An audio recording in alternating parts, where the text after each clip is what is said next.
Bom dia, boa tarde ou boa noite. Esse é o canal Guerras Mundiais, voltando depois de um longo tempo de folga, sempre pensando em algum tema.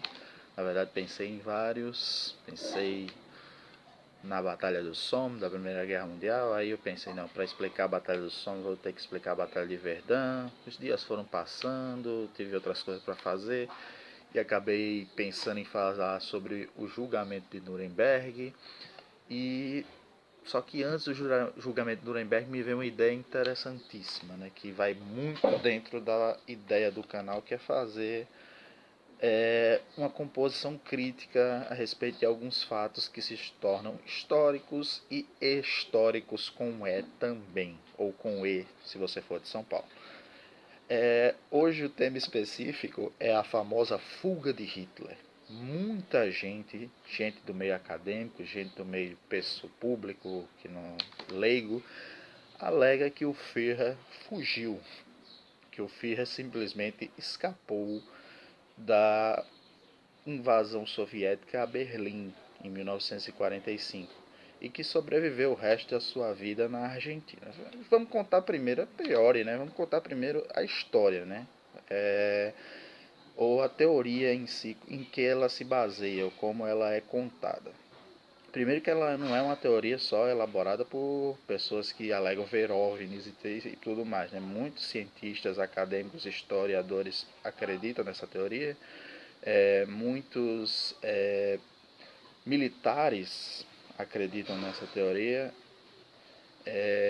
entre outras coisas. Mas vamos lá, né? A teoria diz o seguinte, né? Que em 1945, entre os dias 22 e 30 de abril, que 30 de abril teria sido o suicídio do Führer, Hitler recebeu uma visita com muita dificuldade da sua piloto favorita. Hitler tinha uma piloto mulher favorita, a piloto de manobras Hannah Reich. Veio até o Brasil depois dos anos 50 fazer manobras aqui no Brasil. E essa piloto, a Hannah Reich, ela era extremamente devotada ao Führer. Ela era extremamente apaixonada pelo Führer. E teria, em teoria, especulativamente, teria convencido o Führer a deixar Berlim antes que os soviéticos a capitulassem e levado o Führer de avião até a Argentina, até a Patagônia, a região dos Andes argentinos, que se assemelha demais com a região alpina onde Hitler mais gostava de estar, né, que era a região de Berghof, ali na fronteira entre a Alemanha e a Áustria, uma região fria, né? Hitler era uma pessoa que gostava desse clima frio até para a própria saúde dele, né? Muitos acreditam nessa teoria, né? E Hitler teria passado o resto de suas vidas eu citei porque ele teria ido junto com sua esposa, então Eva Braun, e os dois passaram o resto das suas vidas nessa região da Patagônia, né? Sobrevivendo a os soviéticos. Muito foi especulado sobre isso. Os argumentos que são utilizados principais são quais? Primeiro, que não há nenhuma prova cabal física de que o Führer tenha morrido. Não há um restinho de osso, não há nenhum fragmento de osso que tenha sido encontrado nos bunkers de Berlim ou fora dos bunkers de Berlim, onde o Führer e sua esposa seriam restos mortais do Führer e de sua esposa. Hoje é que não daria mais mesmo. E que, no caso, poucas pessoas teriam sido entrevistadas, poucas pessoas teriam sido levadas em consideração essa própria falta de informações, né, levou por muito tempo a soviéticos duvidarem que Hitler, no caso, estivesse morto. Levou a CIA a mandar agentes para a Argentina para observar realmente se Hitler não estava por lá. Então, assim, é uma teoria que ganhou força, não é um besterol de internet ao estilo Illuminati. Foi mal aí o pessoal do Illuminati, né, que vai ficar bravo comigo, mas é uma teoria besta, mas assim, não é só uma teoria besta de internet, né, que se espalha rapidamente. Primeiro que naquela época nem internet tinha para se espalhar rapidamente. Era uma teoria que era levada a sério, até que a CIA, né, o Serviço Secreto Americano, chegou aí aos Andes argentinos em busca de Hitler, só para ter uma ideia. E acredita-se porque pela quantidade de entrevistados, das pessoas que sobreviveram, que estavam com o Führer no bunker, além do fato de não ter se achado nenhuma prova, nenhum ossinho de Hitler, que ele tenha aceitado o convite da Hannah Reich, junto com seus correligionários e sua esposa Eva Braun, ido para a Argentina. Essa é a teoria que é levada a sério por muita gente até hoje, gente do meio acadêmico também. O contraponto, né? Primeiro, vamos falar, isso aí já é o primeiro ponto. Segundo ponto, né? O que é a história, né? Se a história ela pode ser filmada, gravada, aí ela torna-se motivo de interpretação de quem está vendo aquela gravação. Como também ao vivo ela se torna também interpretação daquela pessoa que está vendo determinada situação.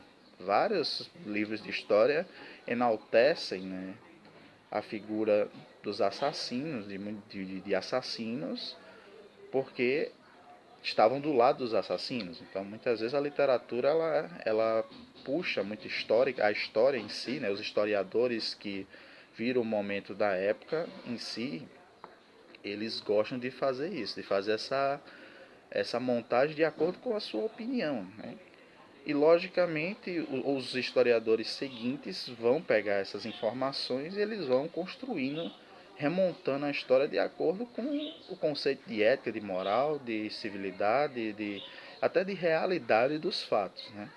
O que é que temos? Realmente, há algum resto mortal, alguma prova cabal de que Hitler tenha morrido? Não, não temos nenhuma prova.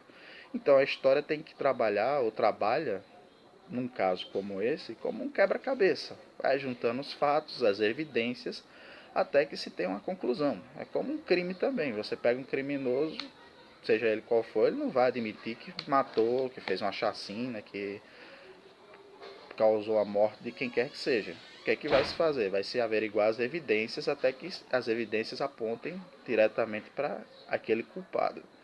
E a partir daí ele não tenha saída escapatória, a não ser assumir, ou mesmo negando as provas e evidências, todas elas vão apontar para ele, ele vai acabar sendo condenado. Então é um jogo de quebra-cabeças a história, no caso específico, né, da fuga de Hitler ou da morte de Hitler dentro do seu bunker. Então a história ela trabalha dessa forma. Ela não pode ser especulativa, ela vai atrás de evidências específicas.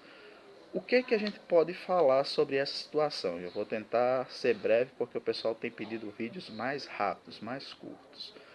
Rapidinho, bem simples. Primeiro, não foi uma pessoa somente que falou que Hitler teria se suicidado dentro do bunker, né?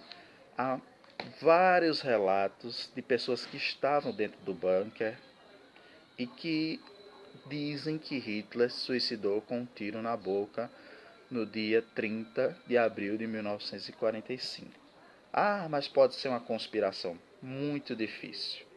Porque são pessoas que não se encontraram mais, que fizeram entrevistas em locais diferentes, que nunca mantiveram contato, até onde se sabe, depois daquele evento nunca mais se encontraram, e que contam a mesma história. Por exemplo, vou dar exemplos de pessoas que totalmente distintas, né, distantes. Por exemplo, a secretária de Hitler, que faleceu ainda nesse século 21, a Traud Liang, conta essa história. Que Hitler se casou com Eva Braun e na mesma noite, um pouquinho mais de algumas horas depois de ter se casado com ela, se suicidou. O Rocco Smith, que faleceu há pouco tempo mesmo, que era o cara da telégrafo, né, que recebia as mensagens dentro do bunker, né, de nazistas, os nazistas mandavam para Hitler, também conta a mesma história, de que ele se suicidou após o casamento com Eva Braun. O Brigadier Führer, que era responsável pela defesa de Berlim, o William Monk, também conta a mesma história. Então, pessoas que estavam dentro do abrigo de Berlim, dentro do bunker, ou que tinham acesso ao bunker, aqueles que sobreviveram, eu esqueci de outro também, o cara que queimou o corpo dele, em teoria, o Otto Gunst, passou tempos preso na União Soviética e tempos apanhando dos soviéticos para assumir uma coisa, que assumir que Hitler estava vivo ou coisa do tipo. O Otto Gunst também alega a mesma coisa, que o Führer se suicidou após casar em 30 de abril com a nossa querida Eva Braun, que inclusive é responsável por um pouco do conhecimento de quem é Hitler, né? Quem não sabe, Eva Braun, ela que filmou a maioria dos momentos íntimos de Hitler, então, para os historiadores, ela se torna uma peça bastante interessante. Mas voltando ao caso, o Otto Gunst, ele também, além de alegar que Hitler cometeu suicídio, o Otto Gunst também alega que foi ele o responsável por levar o corpo do Hitler até o local lá fora do bunker, onde o corpo dele e da esposa dele, Eva Braun, onde eles foram queimados, né? Onde foram jogados litros e litros de gasolina e os corpos deles foram queimados durante muitas horas, né? O que não acabou deixando nem o pó sobrar. Então, são várias figuras nazistas e ex-nazistas, né? A própria Trauli Young, depois que ficou sabendo no julgamento de Nuremberg as coisas que os nazistas fizeram, ela simplesmente abandonou o nazismo. Ela simplesmente, ela na última entrevista dela, ela dizia que Hitler era um monstro, e de fato era. Então são figuras totalmente diferentes que alegam a mesma coisa, né? Que dizem a mesma coisa, que pessoas que nunca mais se encontraram. Otto Gunst nunca mais se encontrou com Traudl Young, Rocco Smith e Iden. Talvez tenha se encontrado com o Otto Gunst nos anos 80, mas mesmo assim é uma história. Eles contam a mesma história de uma maneira tão igual. E quem quiser aí procura no YouTube, procura no Google, procura em qualquer canto as entrevistas dessas figuras depois da Segunda Guerra Mundial, que é meio estranho achar que várias pessoas diferentes, que nunca combinaram nada, que contem uma história tão detalhadamente igual uma à outra, né? Então é muita especulação você acreditar que o Führer ele tenha escapado. Os amantes dessa teoria, né, do Führer ter escapado, também alegam o livro, né, de Hannah Reich, onde ela conta, né, no final do livro dela, que ela especula, né, na verdade no livro dela, será que fui eu que... É um livro biográfico, alguma coisa sobre meu prazer voar. Eu sinceramente nunca li esse livro, nem tenho interesse de ler, porque trata de aviação e não de guerra, é uma coisa que não me interessa tanto, mas assim, quem quiser procura na internet esse livro. Depois eu vou colocar aqui embaixo o nome correto do livro. E a Hannah Reich, ela alega no finzinho do livro, será que eu salvei Hitler? Será que eu tirei Hitler de Berlim? E se eu fizesse isso, será que eu contaria a alguém? Ela deixa isso em tom de pergunta no finalzinho desse livro dela, né? E muitos historiadores especulam que isso seria uma dica da Hannah Reich sobre o fato de ter salvado o Führer, né? Primeiro que isso daí ela colocou para promover o livro dela, para promover a figura dela. Qualquer pessoa que associe uma teoria conspiratória a Hitler, coloque Hitler dentro de uma teoria conspiratória, ela tem muita chance de ganhar fama, né? De ganhar popularidade, de chamar a atenção, né? E a Hannah Reich, ela era devotada ao Führer, mas ela não era idiota, né? Então ela colocou isso para chamar a atenção, obviamente, como fazem muitos outros escritores, né? Como Dan Brown faz hoje em dia muito bem, por exemplo, né? nos livros dele, né? Deixar uma dúvida que hoje em dia muita gente especula, né? Como por exemplo especula se Maria Madalena foi a esposa de Jesus. Os livros de Dan Brown hoje em dia conseguem fazer isso e as pessoas acreditam piamente. Da mesma forma, a Hannah Reich ela coloca nessas duas linhas finais, num livro que, até onde eu sei, não fala muito sobre Hitler, mas nos livros finais dessa biografia dela, ela deixa esses pedacinhos para chamar a atenção mesmo, né? Mas as pessoas acreditam que ali é uma dica que ela dá. Outra questão que se leva em consideração é o fato de que os maiores assessores do Führer se mataram. Ninguém duvida, por exemplo, que a figura de Joseph Goebbels, ministro da propaganda, se suicidou com sua esposa judia, né? Que ela sabia que era judia, mas não assumia para ninguém, Magda Goebbels. Os corpos deles foram encontrados ainda em estado de decomposição devido à carbonização.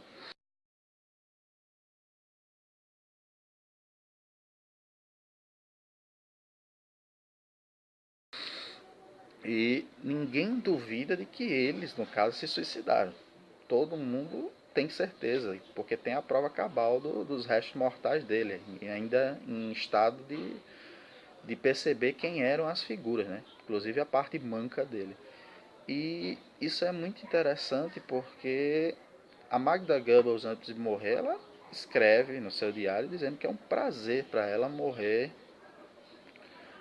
ao lado do Führer, né? Ter a honra de morrer ao lado do Führer. Uma mulher, outra das mulheres de Hitler, extremamente devotada ao Führer, até mais do que ao seu próprio marido, né? Tanto é que se especula por aí que Hitler tenha metido Gaia em Goebbels, né? Embora isso aí seja só maldade da imprensa. Mas falando sério, no caso, ela fala isso no seu diário antes de se suicidar. E as pessoas não questionam, né? Por que Magda Goebbels se suicidaria se Hitler, no caso, estaria vivo, teria fugido, ido para outro local? Por que ela não teria ido junto? Ou se rendido, ela ser mulher, ela não seria presa, nem muito menos condenada a nada, ela não participou de nada diretamente, da morte de ninguém, né, nem dos crimes de guerra nenhum. E depois ela iria encontrar o tão amado e adorado Führer dela. Mesma coisa o Joseph Goebbels. Por que o Goebbels não foi? O Goebbels, no final da guerra, todos os grandes de Hitler já tinham traído ele, fugido. Goebbels era o braço direito de Hitler. Era o cara que Hitler mais confiava, né? Era o Dr. Goebbels, como ele chamava. E Goebbels poderia ter ido junto com Hitler. Por que Goebbels não foi para a Patagônia, por exemplo? Outra questão que chama muita atenção, que o pessoal fala muito, é o fato de que muitas pessoas passaram, depois da situação, inclusive o que levou a chamar até a atenção da CIA, do Serviço Secreto Americano, muitas pessoas falaram, passaram a falar, encontraram que viram Hitler lá pela Argentina ou pela região dos Andes, do Chile, seja lá por onde for. Muitas pessoas alegam, né, que inclusive em 1945 navios alemães ou aviões alemães chegaram na região ali da Patagônia e que um homem muito parecido com Hitler, de bigode às vezes, sem bigode às vezes, mas com o mesmo biotipo de Hitler, com a mesma estrutura de Hitler, teria chegado lá dando ordem em todo mundo, reclamando. Com o passar do tempo, muitas pessoas alegaram que viam Hitler em todos os cantos, em todos os lados, em todos os locais. E isso poderia ser comparável às declarações, né? Isso aí seria uma prova de que Hitler, na verdade, fugiu, escapou, né? Muito o pessoal que pesquisa sobre a morte de Hitler fala isso. Tem até uma brasileira que está se doutorando aí em jornalismo e que faz uma entrevista que Hitler veio bater no Mato Grosso e que Hitler era chamado do alemão velho, teria até se casado com uma negra aqui no Brasil, né? Isso é uma coisa meio esdrúxula, para não dizer outra palavra, mas ela fez uma tese de mestrado e de doutorado, tem até no YouTube, isso aí é a coisa mais fácil do mundo de achar, é só botar alemão velho Hitler no YouTube, que vocês acham essa entrevista da Record, onde ela especula essa situação, né? Isso é uma coisa que, assim, em primeiro lugar, né, vamos levar em consideração, há pessoas ainda hoje que alegam que veem discos voadores, muitas pessoas, né, que alegam que vem discos voadores. Quando eu falo disco voador, não falo de OVNI. OVNI é uma coisa, disco voador é outra. Há pessoas que alegam que vem Elvis Presley. Quando Elvis morreu, todo mundo via Elvis em todo canto. Elvis aparecia em todo que era lugar. Há pessoas que alegam que vem Michael Jackson, até hoje. Há pessoas que alegam que vem Raulzito, Raul Seixas aqui no Brasil, né, onde ele é conhecido. Isso é um fenômeno que a gente conhece como pareidolia, né? É o fenômeno de a gente ver uma coisa quando na verdade não, aquela coisa não está ali. Então, assim, as pessoas começaram. Primeiro, lembrar que naquela época não existia televisão como existe hoje, a divulgação dos meios de comunicação não era como era hoje, não existia internet. Então as pessoas nem sequer sabiam quem era Hitler. A grande maioria das pessoas nunca tinha visto Hitler de verdade. As propagandas mesmo, a televisão já era algo raro para a população aqui da América do Sul, principalmente. Mas assim, mesmo aqueles que viram Hitler, viram pela TV rapidamente, uma coisa ou outra rapidinho. Eles não tinham nem ciência de quem de fato era Hitler. Então, assim, essas alegações elas têm pouco fundamento, pouca prova, pouca base para você ter certeza de que Hitler estava aqui na América do Sul, que viveu o resto da sua vida na América do Sul. Enquanto pessoas que viram Hitler, que conviveram com Hitler, que estiveram ao lado de Hitler, ou resolveram morrer junto com ele, como foi citado Joseph Goebbels, ou simplesmente contam a mesma história, como o caso da Traudl Young, do Otto Gunst, do Rocco Smith, do William Monk e tantos outros que estavam dentro do bunker no finalzinho do Reich, né? Nas últimas semanas do Reich, entre o final de abril de 1945 e a tomada de Berlim pelos soviéticos já em maio, né, 8 de maio de 1945 também. Então, nessas últimas semanas, todos eles estavam lá e contam a mesma história. Então, o que é que a história faz? Como um quebra-cabeça vai montando as peças, e o que leva-se a crer é que o Führer realmente se suicidou dentro do seu bunker. O resto não passa de especulação. Lógico, a história pode estar errada, Hitler pode ter fugido, é bem difícil, mas pode. Pode, essa história não, ela não tem um dono, é outra coisa que a gente tem que chamar a atenção. Ela não tem um dono, não existe um historiador que diz eu sou o dono da história.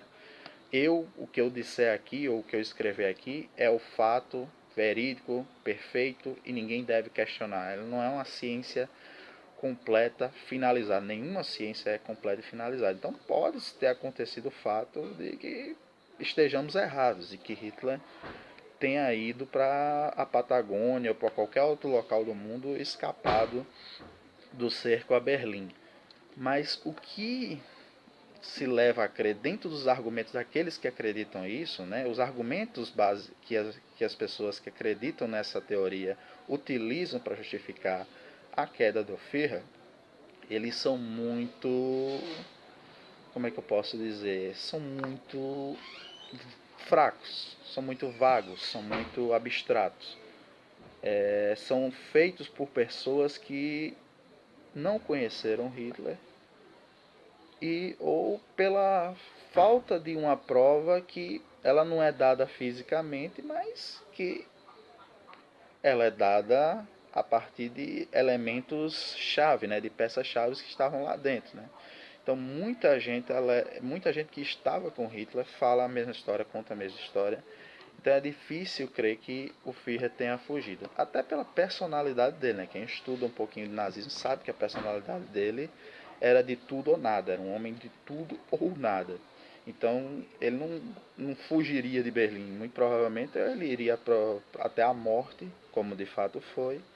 Ou então ele iria até vencer, coisa que ele não ia conseguir em 1944, já era óbvio que ele já não iria conseguir. Mas mesmo assim, em 1944, mesmo sabendo que a guerra estava perdida, ele continuava manobrando exércitos imaginários e acreditando que alguma coisa ia acontecer, ia cair do céu e que ia haver uma virada. Ou seja, ele era um homem super positivo nesse sentido, né, de acreditar que ele era o salvador da Alemanha. E mesmo assim, ele não se rendia, né? Mesmo ele vendo que a Alemanha estava indo para o buraco, ele não se rendeu, não se entregou e nunca aceitou que nenhum dos soldados e generais dele se entregasse. Então, como é que um cara desse, assim, de uma personalidade dessa, de repente resolve, não, eu vou fugir e passar o resto da minha vida em paz e tranquilidade? O que se há de fato é que na Argentina há várias colônias alemãs, inclusive nessa região da Patagônia. E que, perdão, essas colônias alemãs, elas receberam muitos nazistas. Muitos nazistas, né, chamado Caminho dos Ratos, fugiram dessa região e fugiram pela Itália, né, com a ajuda do Vaticano, que é uma coisa que a gente vai falar em outro vídeo, fugiram de navio pelo Vaticano e chegaram à região da Argentina, da Patagônia, daquelas regiões mais escondidas da Argentina, com o apoio do governo argentino, né, e do presidente Perón, inclusive, né. A Argentina tem muita culpa, né, em abrigar essas criaturas, né, essas figuras nobres como Adolf Eichmann, entre outros aí que se eu for citar o vídeo não vai dar uma hora aqui, o Mengele e tantos outros. Mas isso é um fato, é verdade. Mas daí a crer que dentro dessas colônias, né, vivendo como um camponês ou vivendo ali protegido, como se ali fosse um quartel-general para ele, estaria Adolf Hitler, aí já é outra história, já é muito difícil. Já é muito difícil até de acreditar que os padres fariam isso, né? De pegar Hitler, o próprio Hitler, e mandar de navio para cá, ou então que Hannah Reich conseguisse fazer um voo de avião, uma escala longa de Berlim até Buenos Aires sem nenhuma parada, né? Sem nenhum canto onde ela pararia, e seria para reabastecer, e seria encontrada, seria presa, seria morta ou coisa do tipo. Tanto é que, na verdade, Hannah Reich ela é encontrada em outra parte do mundo, na Europa mesmo, não no, na Argentina, depois da guerra. Então, gente, essa é a nossa opinião, né? Quem tiver algum outro argumento para se embasar, queira embasar, que queira nos criticar, fique à vontade. Mas essa é a nossa visão científica da coisa, a visão dos fatos do que realmente aconteceu. O que mais a gente pode falar sobre a teoria da conspiração de que Hitler sobreviveu é que não passa de uma teoria da conspiração, sem provas, sem argumentos, que pega alguns detalhes, como toda teoria da conspiração, alguns detalhes reais e coloca o imaginário junto daqueles elementos reais, como por exemplo a falta realmente de evidência. Mas lembrar que o corpo de Hitler e de Eva Braun queimou por horas e horas e horas, e aí realmente se você botar alguma coisa para carbonizar por horas e horas e horas, não dá tempo realmente de restar nem o pó mais. Mas aí, quem achar que não, pode ficar à vontade aí para criticar aí embaixo, mostrar seus argumentos e por que Hitler escapou, que nós estaremos sempre abertos ao diálogo. Gostou do vídeo, galera? Meu muito obrigado, mas dá uma curtidinha ali, se inscreve no canal, dá uma ajuda aqui ao tio judeu, e um abraço e até o próximo vídeo do Guerras Mundiais. Aí sim falaremos sobre o Tribunal de Nuremberg, o julgamento do século. E provavelmente não falaremos em um vídeo só, vai se alongar por 2 ou 3 ou 4 capítulos. Vamos fazer uma novelinha sobre o Tribunal de Nuremberg. Tá certo, galera? Valeu!